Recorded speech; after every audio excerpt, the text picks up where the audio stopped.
here on BBC One West, A Vision of Wiltshire.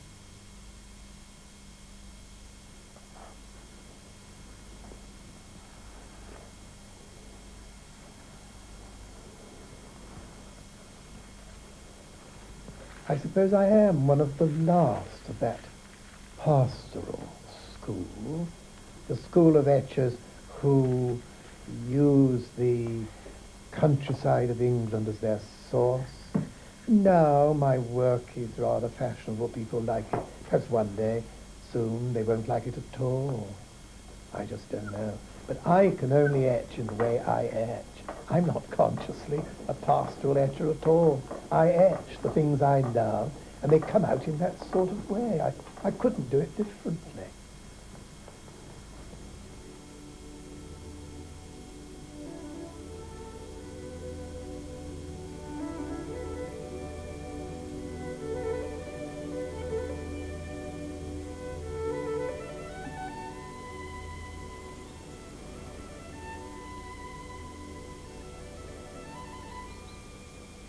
Robin and Heather Tanner have lived in one corner of northwest Wiltshire all their lives, and their great passion has been to document its timeless qualities, she in words, he in drawings and etchings.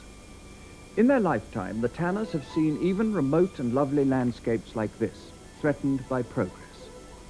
They believe that it needn't be so, that their vision of Wiltshire can be preserved.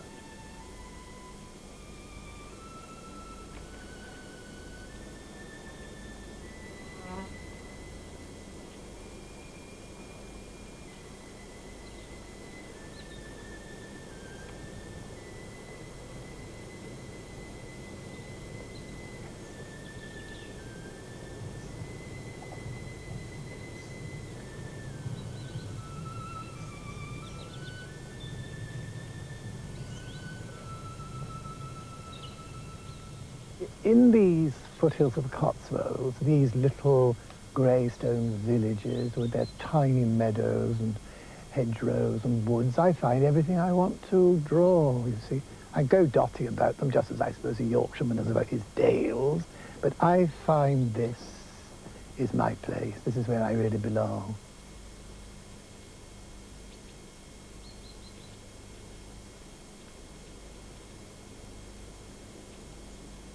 For me, in this corner of northwest Wiltshire, which I know best of all, there's so much crying out to be etched.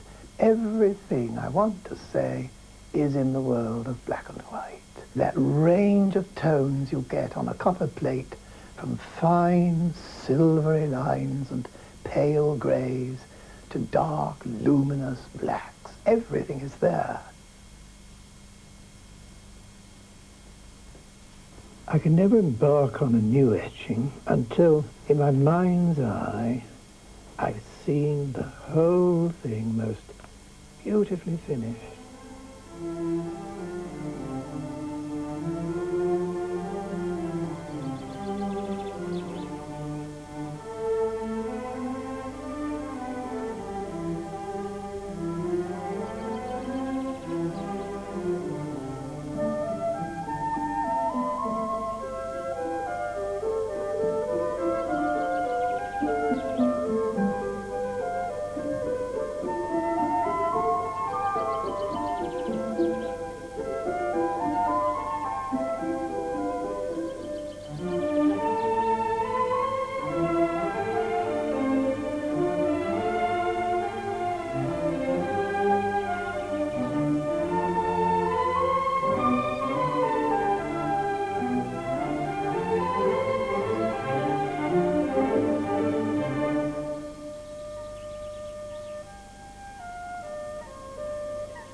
When I start to compose an etching, I like to surround myself with all my studies. Some of these are the wild daffodil I see go back to March 1941.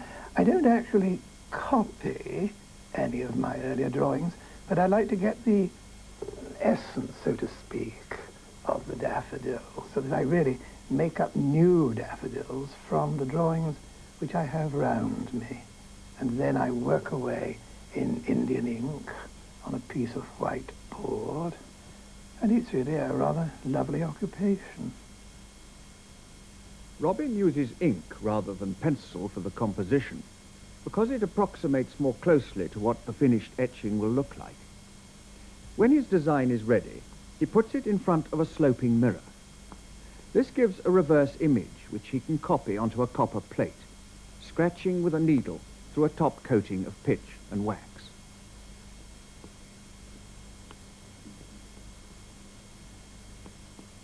It's a lovely sensation, a beautiful, sensuous feeling of this fine needle going through this sympathetic ground. And every line you put down, of course, is flattered by the glinting of the copper. Of course, what one has to remember is that all the pieces of copper left that are black here will obviously be white when it's printed. And all these shining copper lines are going to be gorged with ink. And they, of course, will be jet black.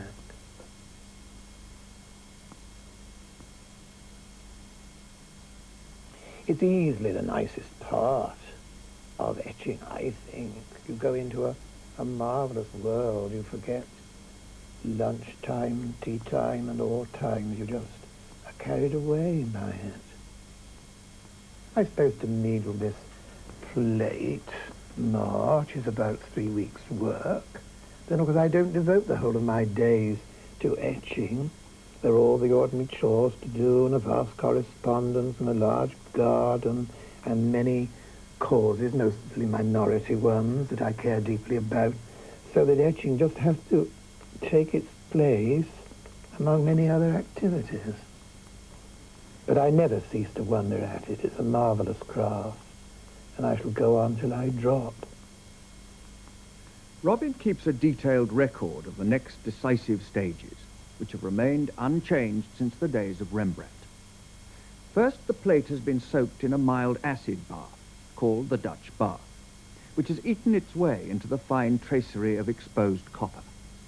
It's a very slow-acting bath, and it bites lines which are deep and fine and silvery.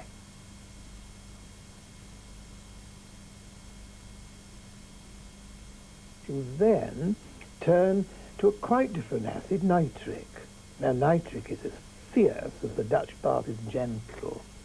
It bubbles away and eats into the lines, and you have to use a feather to sweep the bubbles away, otherwise your copper will be absolutely eaten up under your eyes. But it gives you rugged, dark, rich, velvety black, so it's marvellous for all the darker portions.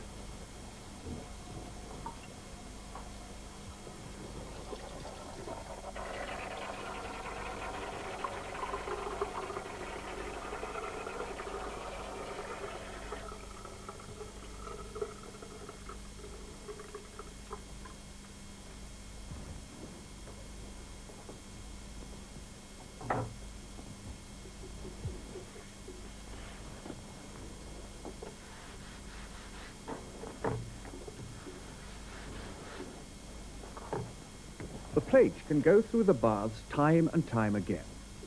When the acid has bitten deeply enough into any one section, that part is covered with varnish to protect it from further scoring. Progressively, more and more is varnished over, until the voracious acid can bite no further, and the plate is ready for printing. With the varnish removed, Robin then applies black ink, with a pinch of red to get the luster he wants. Well, this has to be a good printer because this is final. I refuse to do any more on it.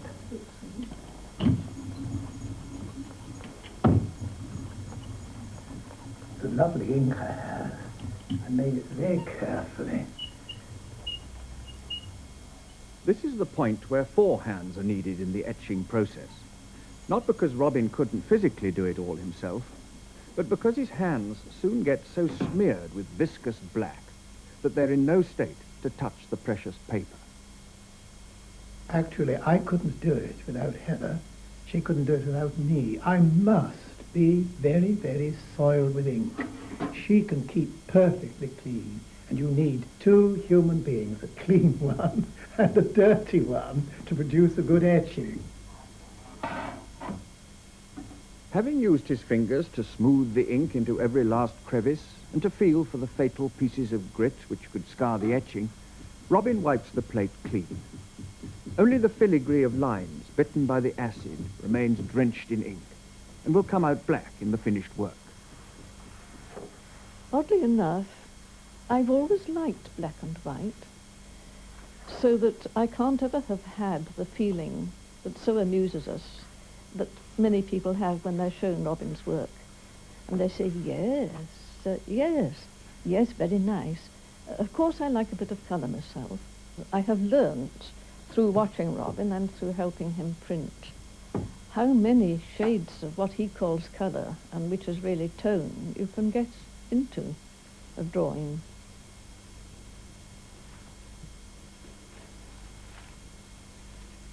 I'm always terrified at the stage, aren't you? Just wondering what will happen. Robin approaches the climactic moment with all the anxiety of a great chef praying that his souffle has risen. It's going to be rather easily. I hope I have it sufficiently down. No, I think it's all right.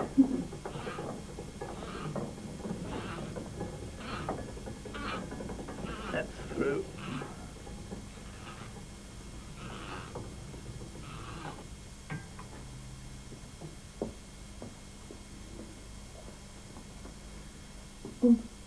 All right.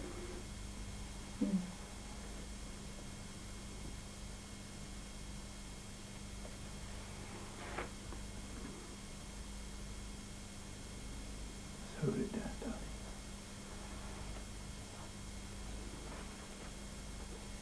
Now.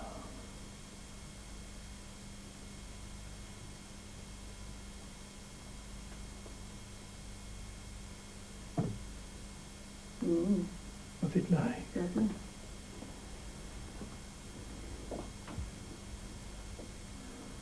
Well, it is better, isn't it? I love the faithfulness, the loving presentation of what a plant or a flower or a building or whatever he happens to be drawing actually is. He's got its character and shown that each part of it's been seen and understood and loved. This rare departure from black and white celebrates Robin's feelings for Heather, its main subject, and for the flowers of spring. The passion for unspoilt nature which unites Robin and Heather Tanner has a long history. It dates from the days when they first met at school more than 70 years ago. Our greatest good fortune was to find ourselves in the same form as children. And as sixth formers, we fell in love. And we've been in love ever since. And it didn't come. And it's, you know, it's just two things. It's not. How can you know? How do the girls go after first?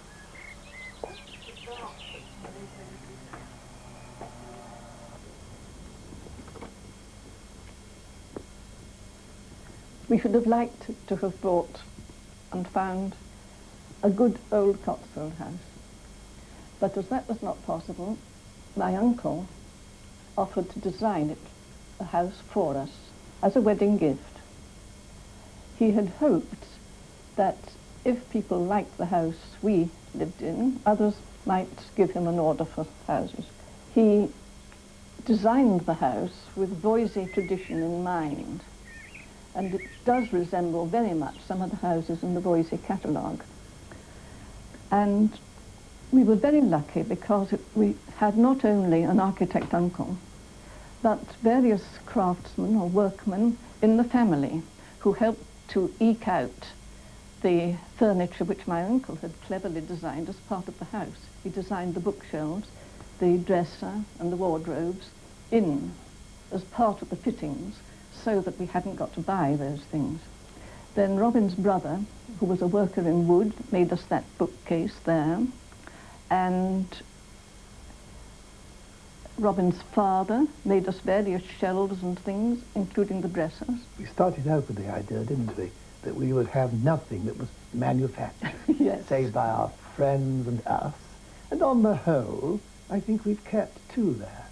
We had to. The house was left just as it had been built, so that we had to start doing things for ourselves straight away. That's how we and spent had done our ever honeymoon. since, haven't we? That was our honeymoon, do you remember? It was. You got housemaid's knee, I remember. Through scrubbing. All the tanners' furniture will eventually go to the craft study centre they helped to found in Bath. Some has gone already. Their pleasures cost them so little that they also give all the profits they make from creative work to their favourite causes. In the world beyond their woodland garden and beyond their little patch of Wiltshire, the tanners are dedicated Quakers and pacifists. But they've never been dreamers, sheltering from the pressures of a real working life.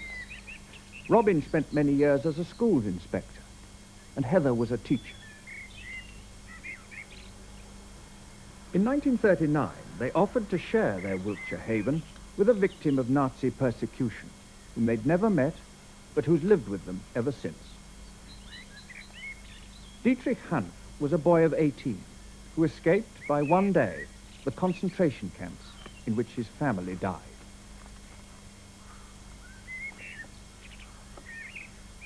He became part of the family the second we set eyes on him.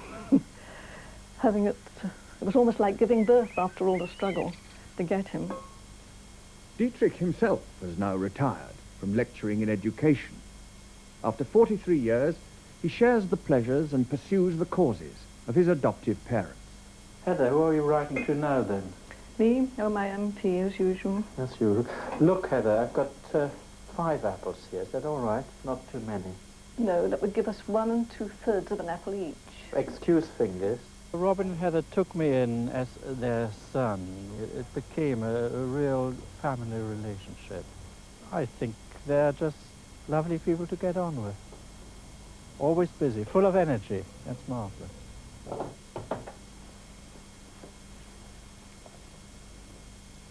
It must be 55 years, Heather, since I did this, my first etching, Allington in Wiltshire. Oh, I was in my first teaching job in Deptford. I was very homesick, and I put into it all my longing for home. And I remember Stanley Anderson saying, "You've never seen an elm tree like that." And I thought, no, Stanley Anderson, aren't you unlucky? I have. But of course this, do you remember? This is the first we printed here, the year we were married, 1931, on our press here. Huge plate. Oh, it was huge and difficult to do because it's so large. I remember that being thatched. Yes, that was old Mr. Besant, wasn't it? Oh, it was a feat. I don't think I could attempt anything like it now, you know. Not that scale, anyhow. Ah, this, of course, I've a special feeling for June. This was after a long gap. The war had ended, and I wanted to celebrate a return to what I hoped would be better even than normality. And so I had everything perfect. Perfect weather. And look at these perfect dog roses, almost double the size they should be. Well, June is your favourite, but this one, Gray's Elegy, is mine. For one thing, it is technically the best one you've ever done. So it would be my favourite for that reason, but there are many other reasons. Those tombstones were done locally, so it has the local feeling for me. Also, I share your love of graves and of snowdrops and primroses and so on growing on them.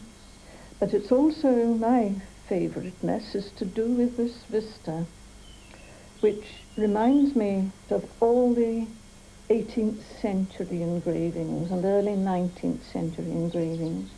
It has in itself a feeling of nostalgia. It looks as though it's a closing down to a quiet end there, which is why I so love it.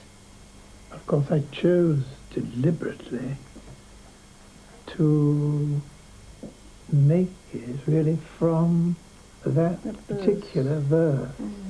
Beneath those rugged elms, that yew tree's shade, where heaves the turf in many a mouldering heap, each in his narrow cell forever laid, the rude forefathers of the hamlet sleep. That's what I wanted to catch, that kind of feeling which I feel is so much grey. Because I'm often accused of being an idealist. Actually, I'm very proud to be one. I always feel that the ideal world that I etch and paint could be ours if we had the sense to work for it and do less destruction. That's the thing I slave for. That's where my patriotism runs. I'm really very British, but the Britain I love is that Britain.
In all the years Robin was a schools inspector, he had no time to do a single etching. But he never stopped drawing, and 40 years ago he and Heather started to plan a book on wild plants, which she would write and he would illustrate. Slowly the enormity of the task made them confine it to woodland plants only, and then to just a selection of those. But the work has never stopped. The double ones never interest me so much. It's these lovely singles I like. With the feet coming up Yes, there. and a single drop. The wild flowers of their native county are not the tanner's only subject. Heather's book, Wiltshire Village, is a classic description of rural life, illustrated by Robin. But in their 79th year, the creative spark shines brightest where it always has. We loved all wild plants, we both drew them. But woodland plants had a very special attraction for us. You know, lots of them are rather witchy and strange. Many of them are green or white. And Heather was interested in their histories and so on. And from 1940 onwards, I drew wild flower after wild flower as they bloomed in our own garden and in the woodlands around. I made hundreds, I think I could truthfully say thousands, of studies of these, and then it was that we saw that a book would emerge from it. There are two wild hellebores, the stinking, which droops its bells downwards, and the green hellebore, which is rarer, which opens its flowers like this so that you can fully see them and see this pretty goldeny pale gold centre so conspicuous against the green behind. And what is so fascinating about it is that it will go on looking as though it's in bloom for months, because these are technically not the petals which would go as soon as it was fertilized. They are the sepals, and on they stay, looking exactly as though the flower was still in bloom. The first sign of spring in that sudden warmth that comes fills me with a feeling of tremendous elation. It's a sort of golden age feeling. And the worse the winter's been, of course, the more is that feeling an exciting one. But of course it doesn't come just like that. That's one day. And then will come a sudden winter again. And so it goes to and fro until it's really established. And when it's thoroughly established, it seems to say, quick, let's get over everything all at once. And suddenly, before you know where it is, it's summer and you feel you've missed it all. A flower whose pungent smell makes it difficult to miss is wild garlic. See, Heather, what amazes me is that each of those flowers is a perfect six-petaled one, and then you've always some to come later who have buds and fully open flowers. That's what makes it into this marvellous globe, this It makes it a hemisphere. a hemisphere, yes. And it's not a solid hemisphere, is it? It's crenellated, it's lacy. That's what gives it its marvellous quality. I think it's an incredible plant. If it costs guineas per bulb, you know, we should treasure it instead of despising it.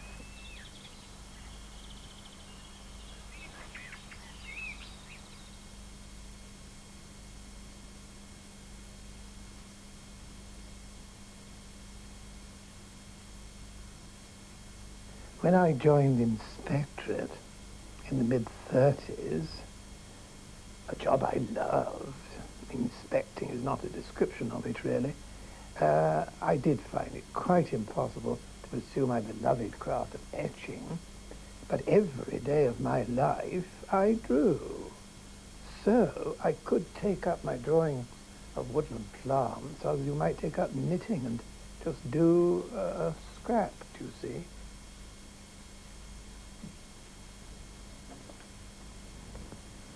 I wait till he's done the drawing before I do the writing, because I call attention in the text to something that's fascinated him and made him draw it, obviously.